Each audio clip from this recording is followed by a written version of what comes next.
Hello friends, स्वागत है आपका आपके अपने YouTube channel the knowledge train में। आज हम बात करने वाले हैं प्राचीन भारत के इतिहास की, जो हम सीरीज़ लेकर चल रहे हैं प्रैक्टिस सेट की। उसमें महाजनपद काल, मगध का उत्कर्ष और विदेशी आक्रमण की। अभी इसके पहले जो मैंने लेक्चर लिया था उसमें हम लोगों ने बहुत सारे फैक्ट्स जाने थे महाजनपद काल, मगध के उत्कर्ष और विदेशी आक्रमण के बारे में। ठीक है, अब उन्हीं जो हमने लेक्चर लिया हुआ है उसी पे अब हम कुछ क्वेश्चंस करेंगे जो एग्जाम में आए हुए हैं और आपके आने वाले पेपर्स में आ भी सकते हैं। ठीक है, तो आइए शुरू करते हैं।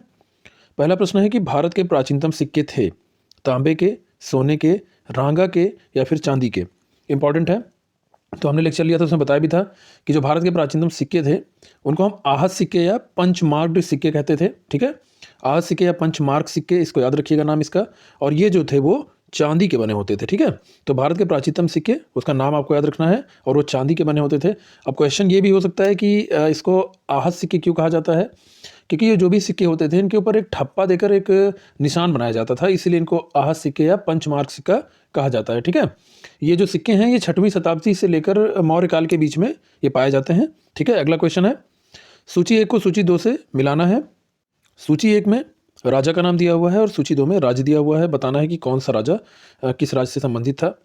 तो प्रद्योत, उदयन, प्रसेनजित, अजातशत्रु ये राजा के नाम है।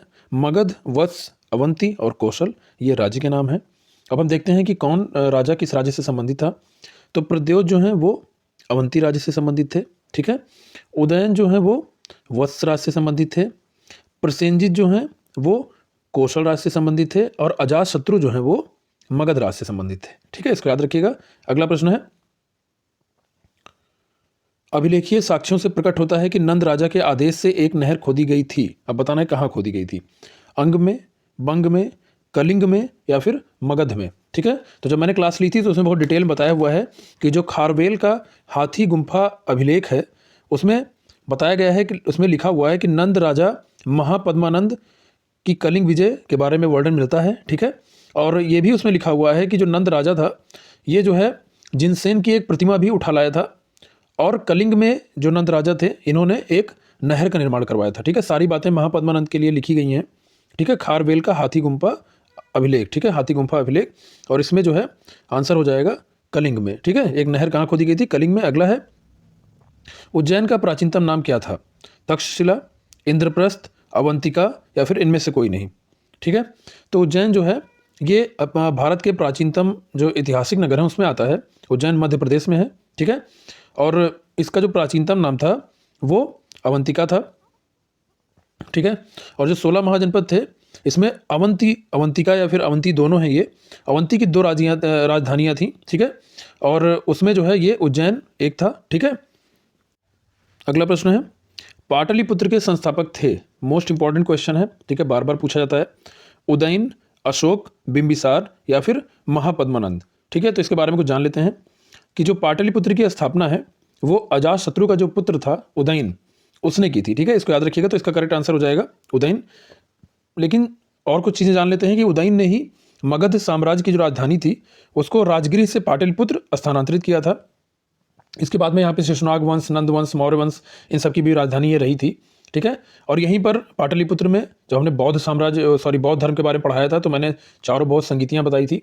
तो यहीं पे जो है सम्राट अशोक के समय में तीसरी बौद्ध संगीति बुलाई गई थी जिसके अध्यक्ष मोगलीपुत्र तीस थे। ठीक है, और पहली जैन सभा भी पाटलिपुत्र में ही हुई थी। ठीक है, चलिए आगे अगला क्वेश्चन देखते हैं। उदयन वासवदत्ता की दंत कथा संबंधित है उज्जैन से, मथुरा से, महिष्मती से या फिर कौशाम्बी से। ठीक है, तो जो उदयन वासवदत्ता की दंत कथा है ये उज्जैन से संबंधित है। ठीक है, इसको ऐसे याद रखिएगा। और हम लेक्चर में बताया हुआ है कि ये जो उदयन वासवदत्ता की दंत कथा है इसको महाकवि भास जो थे उन्होंने अपने नाटक स्वप्न वासवदत्तम में इसका वर्णन किया हुआ है। ठीक है, इसमें जो वत्स नरेश थे उदयन, और जो अवंती नरेश थे प्रद्योत, उनकी पुत्री वासवदत्ता की प्रेम कथा का वर्णन है। ठीक है, इसको याद रखिएगा। बार बार पूछा जाता है कि स्वप्न वासवदत्ता किसने लिखा है, तो महाकवि भास ने लिखा है। पूछ लिया जाए किसके बारे में है, तो उदयन और वासवदत्ता के प्रेम के बारे में है। ठीक है, अगला है, निम्न में से कौन सा एक ईसा पूर्व 6वीं शताब्दी में प्रारंभ में भारत का सर्वाधिक शक्तिशाली नगर राज्य था, गांधार, कंबोज, काशी या फिर मगध। ठीक है, इसको याद रखिएगा क्वेश्चन। तो इसका करेक्ट आंसर हो जाएगा काशी। ठीक है, क्वेश्चन ध्यान से देखिएगा। ये ईसा पूर्व छठी शताब्दी के प्रारंभ में बोल रहा है, ठीक है, ईसा पूर्व छठी शताब्दी के प्रारंभ में बोल रहा है, ठीक है।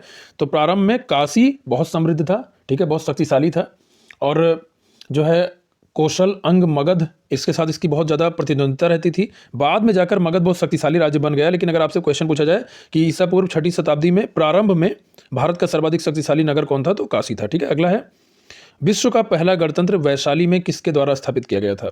इंपॉर्टेंट क्वेश्चन है। मौर्य, नंद, गुप्त या फिर लिच्छवी, ठीक है। तो इसका करेक्ट आंसर हो जाएगा लिच्छवी। तो जो लिच्छवी थे, इन्होंने वैशाली में विश्व का पहला गणतंत्र स्थापित किया था। और जो वैशाली है, ये बुद्ध काल का, मतलब बुद्ध जी के समय का सबसे बड़ा और शक्तिशाली गणराज्य था, ठीक है। अगला है, 16 महाजनपदों के विषय में निम्न में से किस बौद्ध ग्रंथ में सूचना मिलती है? इंपॉर्टेंट है। दीघ निकाय, त्रिपिटक, दीपवंश या फिर अंगुत्तर निकाय, ठीक है। तो अंगुत्तर निकाय में 16 महाजनपदों के बारे में जानकारी मिलती है, ये बौद्ध ग्रंथ है, ठीक है। ऐसे ही एक जैन ग्रंथ भी है, ठीक है, भगवती सूत्र उसका नाम है। भगवती सूत्र से अगर आपसे पूछा जैन ग्रंथ पूछा जाएगा तो आप कहेंगे भगवती सूत्र, और अगर आपसे कहा जाएगा बौद्ध ग्रंथ तो आप कहेंगे अंगुत्तर निकाय, ठीक है। अगला है, महाभारत के अनुसार उत्तरी पांचाल की राजधानी थी हस्तिनापुर में, इंद्रप्रस्थ में, अहिछत्र में या फिर मथुरा में, ठीक है। इंपॉर्टेंट क्वेश्चन है। तो जो उत्तरी पांचाल की राजधानी थी वो अहिछत्र में थी, ठीक है। अब दो क्वेश्चन इससे बन सकता है कि उत्तरी पांचाल की राजधानी क्या थी और दक्षिणी पांचाल की राजधानी क्या थी, ठीक है। तो उत्तरी पांचाल की राजधानी अहिछत्र थी और दक्षिणी पांचाल की राजधानी काम्पिल्य थी, ठीक है। अगला क्वेश्चन देखते हैं, 16 महाजनपदों के युग में मथुरा किसकी राजधानी थी? वज्जी, वत्स, काशी या फिर सूरसेन? तो मथुरा जो थी सूरसेन की राजधानी थी, ठीक है। इसका जो मैंने लेक्चर लिया हुआ है तो उसमें डिटेल में बताया हुआ है, ठीक है। अगला है, चंपा किस महाजनपद की राजधानी थी? मगध, वज्जी, कौशल या फिर अंग? तो चंपा जो थी वो अंग महाजनपद की राजधानी थी, ठीक है। चंपा अंग महाजनपद की राजधानी थी। हमने बताया है कि जो अभी उत्तरी बिहार है, इसका जो भागलपुर और मुंगेर जिला है वही अंग महाजनपद के अंतर्गत आता था, ठीक है। तो अंग की राजधानी चंपा थी, ठीक है। और जो ये आपका चंपा है, इसका महाभारत और पुराणों में नाम मालिनी प्राप्त होता है, ये भी मैंने लेक्चर में बताया हुआ है, ठीक है। अगला देखते हैं, 6वीं शताब्दी ईसा पूर्व में सूक्तिमती राजधानी थी पांचाल की, कुरु की, चेदी की या फिर अवंती की? तो जो सूक्तिमती है ये चेदी की राजधानी थी, ठीक है, चेदी महाजनपद की राजधानी थी, इसको याद रखिएगा। अगला है, गोदावरी नदी के तट पर स्थित महाजनपद था अवंती, वत्स, अस्सक या फिर कंबोज, ठीक है। तो जो बौद्ध ग्रंथ है अंगुत्तर निकाय और जैन ग्रंथ भगवती सूत्र, दोनों में ये 16 महाजनपद में जो अस्सक है, अस्सक महाजनपद है, इसका जिक्र किया हुआ है। इसको कहीं कहीं अस्मक भी लिखा मिल जाता है, ठीक है।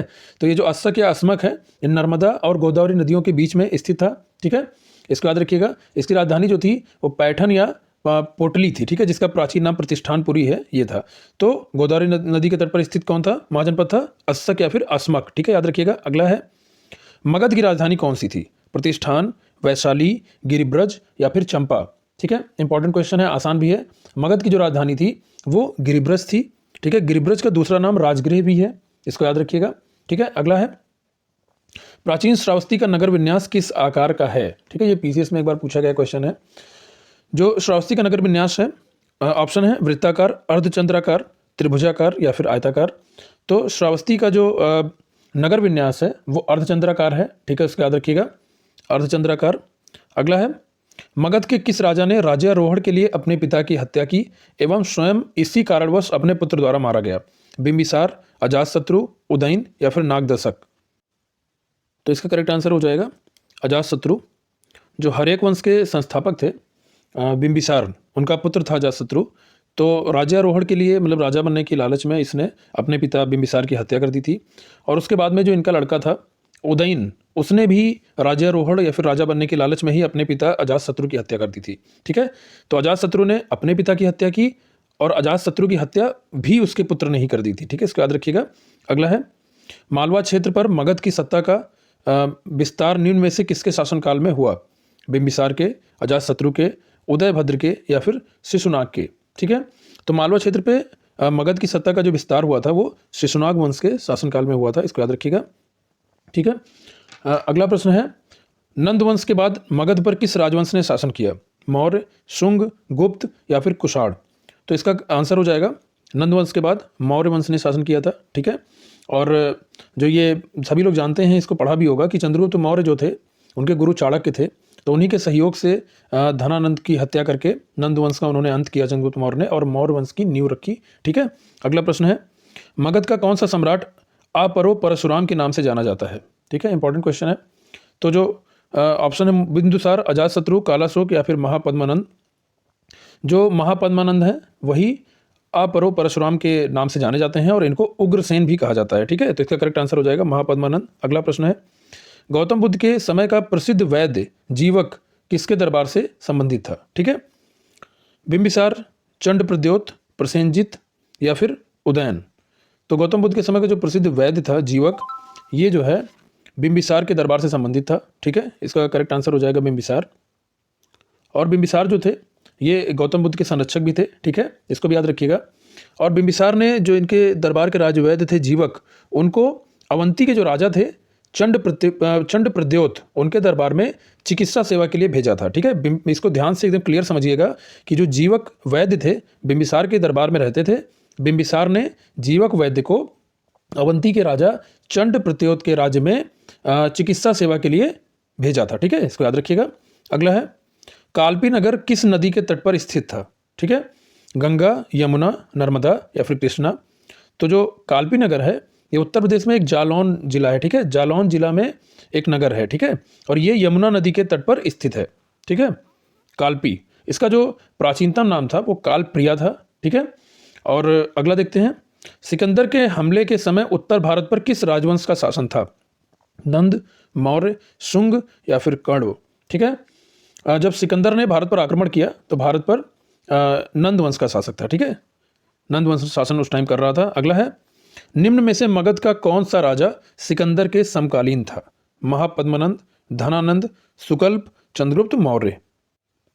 तो जब सिकंदर ने भारत पर आक्रमण किया तो यहाँ पर नंद वंश का शासन था, ये तो पहला पॉइंट हो गया। दूसरा ये है कि सिकंदर के समकालीन मगध का कौन सा राजा था? तो उसका करेक्ट आंसर हो जाएगा धनानंद, क्योंकि ये जो है धनानंद ये नंद वंश का अंतिम शासक था। ठीक है, और ये सिकंदर के समकालीन था। धनानंद को ही मारकर चंद्रगुप्त मौर्य ने मौर्य साम्राज्य की नींव रखी थी। ठीक है, अगला है, युद्ध भूमि में बड़ी संख्या में सैनिकों के मारे जाने पर किस भारतीय राज्य की स्त्रियों ने सिकंदर के विरुद्ध शस्त्र धारण किया था? इंपॉर्टेंट क्वेश्चन है, नया भी हो सकता है कुछ लोगों के लिए। ठीक है, जब सिकंदर ने भारत पर आक्रमण किया और बहुत सारे सैनिक उसने मार दिए, तो यहाँ पे एक राज्य था अश्वक। ठीक है, एक राज्य था अश्वक जिसकी राजधानी थी मस्सग। वहाँ की जो स्त्रियाँ थीं उन्होंने जब ये जाना कि बहुत बड़ी संख्या में पुरुष सैनिक मारे जा चुके हैं तो उन स्त्रियों ने शस्त्र धारण कर लिया। ठीक है, और लड़ाई में कूद गईं। सिकंदर को इस बात से इतना गुस्सा आया कि सिकंदर ने जो उस नगर की सारी स्त्रियां थीं, जो अश्वक नगर जो है, जो अश्वक गणराज्य था, उसकी राजधानी मस्सक थी। इसमें मस्सक ऑप्शन है, इससे आप ध्यान रखिए, मस्सक ही समझ लीजिए। तो मस्सक की जो भी स्त्रियां थीं, उस नगर में जितनी स्त्रियां थीं, सिकंदर को इतना गुस्सा आया कि उसने समस्त स्त्रियों को ही मौत के घाट उतार दिया था। ठीक है, इसको याद रखिएगा। अगला क्वेश्चन है, उस वीर भारतीय राजा का नाम बताएं जिसे सिकंदर ने झेलम के तट पर पराजित किया था। ये भी बहुत इंपॉर्टेंट क्वेश्चन है। जो इसमें एक राजा का नाम आता है, पहले ऑप्शन है आम्भी, पुरु, चंद्रगुप्त मौर्य, महापद्मानंद। तो देखिए महापद्मानंद तो इनके सिकंदर के आने के बहुत पहले रहे होंगे क्योंकि इन्होंने नंद वंश की स्थापना की थी। चंद्रगुप्त मौर्य बाद के हैं, मौर्य वंश वाले हैं। और आम्भी जो है, उस आम्भी ने ही सिकंदर को बुलाया था। ठीक है, सिकंदर को आमंत्रित किया था क्योंकि आम्भी बहुत पहले से सिकंदर की इतनी ख्याति हो रही थी पूरे विश्व में कि ये विश्व विजेता बनने के लिए निकला हुआ है। तो आम्भी को बहुत ज़्यादा डर लग गया था। आम्भी जो है वो तक्षशिला का राजकुमार था, इसी ने सिकंदर को बुलाया था यहाँ पे आक्रमण करने के लिए। लेकिन जो पुरु या पोरस हैं, ठीक है, इसका आंसर इस क्वेश्चन का यही है, पुरु या पोरस।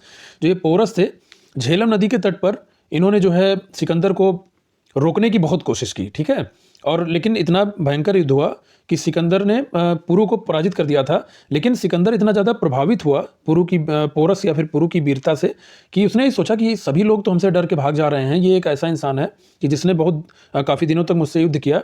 और इतना प्रभावित हुआ सिकंदर पोरस से कि उसने पोरस को अपना मित्र बना लिया और उसको अपना राज्य भी लौटा दिया। ठीक है, जितना जो भी मतलब जैसे पोरस तो हार गया था तो सिकंदर चाहता तो उस पर पूरा कब्जा कर लेता, लेकिन वो उसकी लड़ाई से इतना प्रभावित हुआ कि उसने पोरस को अपना मित्र बना लिया और उसका राज्य उसको लौटा दिया और कुछ नए राज्य भी पोरस को दे दिए। ठीक है, इसका करेक्ट आंसर हो जाएगा पुरु या पोरस। अगला है, निम्न में से कौन सिकंदर के साथ भारत में नहीं आया था? निर्याकस, आनेसिक्रिटस, डाइमेकस या फिर अरिस्टोब्यूलस। तो इसका करेक्ट आंसर हो जाएगा डाइमेकस। ठीक है, डाइमेकस जो है वो सिकंदर के साथ भारत नहीं आया था। डाइमेकस जो था ये सीरिया के राजा एंटियोकस का राजदूत बनकर बिंदुसार की सभा में आया था। ठीक है, बिंदुसार के बारे में हम लोग मौर्य साम्राज्य में पढ़ेंगे। तो बिंदुसार की राजसभा में सीरिया के राजा एंटियोकस का राजदूत बनकर डायमेकस आया था। ठीक है, तो डायमेकस जो है सिकंदर के साथ भारत नहीं आया था। ठीक है, इसको ध्यान रखिएगा। इस तरह से हमने ये महाजनपद, मगध और विदेशी आक्रमण के क्वेश्चन कर लिए। और अब हम मौर्य साम्राज्य का लेक्चर पढ़ेंगे। उसके बाद में मौर्य साम्राज्य, उत्तर मौर्य साम्राज्य पहले लेक्चर में पढ़ेंगे, फिर उसका जो है इसी तरीके से जैसे ऑब्जेक्टिव क्वेश्चन हम कर रहे हैं फिर से ऑब्जेक्टिव क्वेश्चन करेंगे। मेरा सीधे सीधे यही पढ़ाने का तरीका है कि पहले आप लोग लेक्चर कर लीजिए, उसके बाद में क्वेश्चन करिए, जिससे तैयारी पूरी हो जाए। लेक्चर में अगर कुछ छूटता भी है तो वो जब हम क्वेश्चन आंसर करते हैं, प्रैक्टिस सेट करते हैं, तो इसमें अच्छे से कवर हो जाता है। ठीक है, तो मिलते हैं अगले लेक्चर में मौर्य साम्राज्य के साथ में, उसकी पढ़ाई करेंगे। Thank you.